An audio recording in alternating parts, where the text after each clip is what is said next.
মহাবিদ্রোহীর অনুক্লান্ত আমি চিরবিদ্রোহী বীর বিশ্ব ছড়ায় উঠিয়াছি একা চির উন্নত মানসে। কাজী নজরুল এই কবিতাটা আপনি হাদির জন্যই লিখেছিলেন। আমি ঘূর্ণি, আমি পদ সম্মুখে যাহা পাই যাই ঘূর্ণি, আমি তো পাগল ছন্দ, আমি আপনার তালে নিতে যাই, আমি মুক্ত জীবনানন্দ।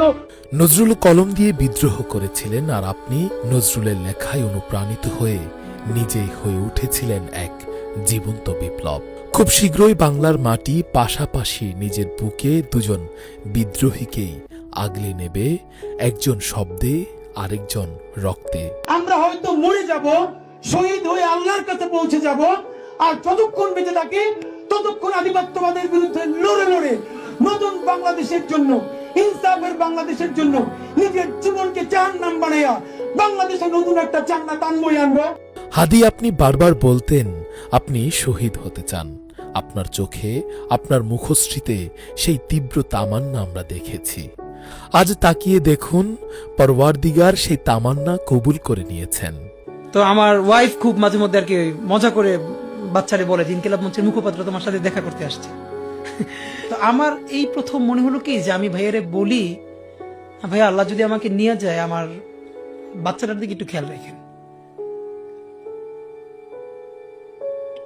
তো এই কথাটা আমি বলতে পারিনি। প্রিয় হাদি, আপনার সন্তানের জন্য এই দেশের কোটি কোটি মানুষের বুক আজ আপনার মতোই ফেটে কাঁদছে। আমরা শুধু রাজনীতি করবার জন্য আর এমপি হওয়ার জন্য আসি নাই, আমরা নয়া রাজনীতি নির্মাণ করার জন্য এসেছি, এবং ইতোমধ্যে নয়া রাজনীতির ছাপ আপনারা দেখেছেন। হাদি, একবার তাকিয়ে দেখুন, আপনি যে নয়া রাজনীতির স্বপ্ন দেখিয়েছিলেন সেই রাজনীতি আজ নির্মিত হয়ে গেছে আপনার প্রিয় মাতৃভূমিতে। ফিরে আসার সময় মারে দেখি নাই, আমার একটাবার মন চায় আমার মারে দেখি। আপনার মাকে শেষবার দেখার যে আকুতি আপনার কণ্ঠে কেঁপে উঠত, সেই কথাগুলো আজও আমাদের বুক ছিঁড়ে কাঁদিয়ে ফিরছে। একটা তুমুল মিছিল হচ্ছে অন্যায়ের বিরুদ্ধে, সেই মিছিলের সামনে আমি আছি, কোনো একটা বুলেট এসে আমার বুকটা হয়তো বিদ্ধ করে দিয়েছে, এবং সেই মিছিলে আমি হাসতে হাসতে আমি শহীদ হয়ে গেছি।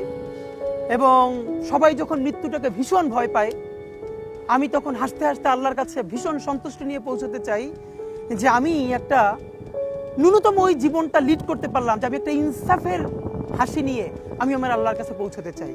হাদি, একবার তাকিয়ে দেখুন, আপনি শহীদ হয়েছেন, আপনি আপনার কথা রেখেছেন আমৃত্যু, আর আল্লাহ তাআলাও আপনার দোয়া কবুল করেছেন।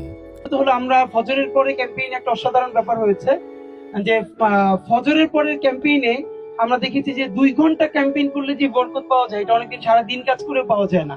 মানুষ ঘুম থেকে উঠে যে আসলে এই ব্যাপারটা তো সত্য, আমরা খেয়াল করলাম। এখন আমরা ইনশাআল্লাহ ফজরের পরে ক্যাম্পেইনটা চলবে। এই ভূখণ্ডে আপনার আগে কে ভেবেছে এমন তাওহীদমুখী রাজনীতির কথা? কে সাহস করেছে এতটা নির্ভীক হয়ে ইনসাফের ভাষায় কথা বলতে?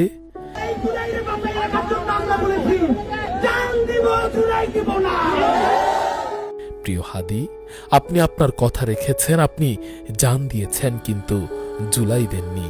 আপনার সহযোদ্ধারা কি সেটা পারবে? আল মাহমুদ জীবনে নজরুলের একটা শব্দ দিয়ে এত অনুপ্রাণিত হলো, সেইটা যে তারপরে আল মাহমুদ বানাবে এটা তিনিও তখন বুঝতেন না। এজন্য যুদ্ধ করে একজন মানুষ হলেও টিকে থাকতে হয়।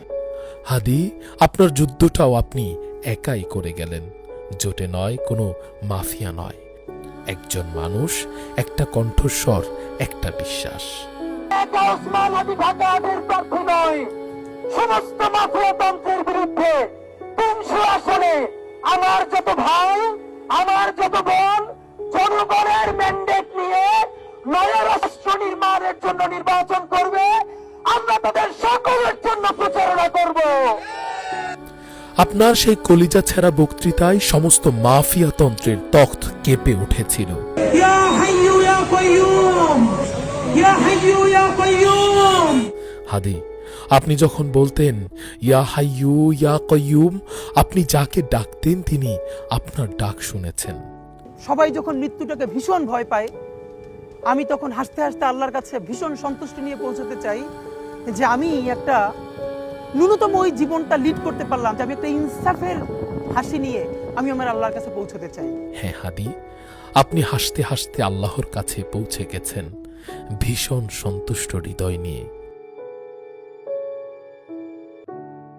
আর এই যে কলিজা ছিঁড়ে দেয়া ইনসাফের তৃষ্ণা, এই তৃষ্ণা নিয়েই আপনার জানাজার অপেক্ষায় ক্ষুধার্ত চাতকের মতো দাঁড়িয়ে আছে গোটা বাঙালি জাতি। প্রিয় হাদি।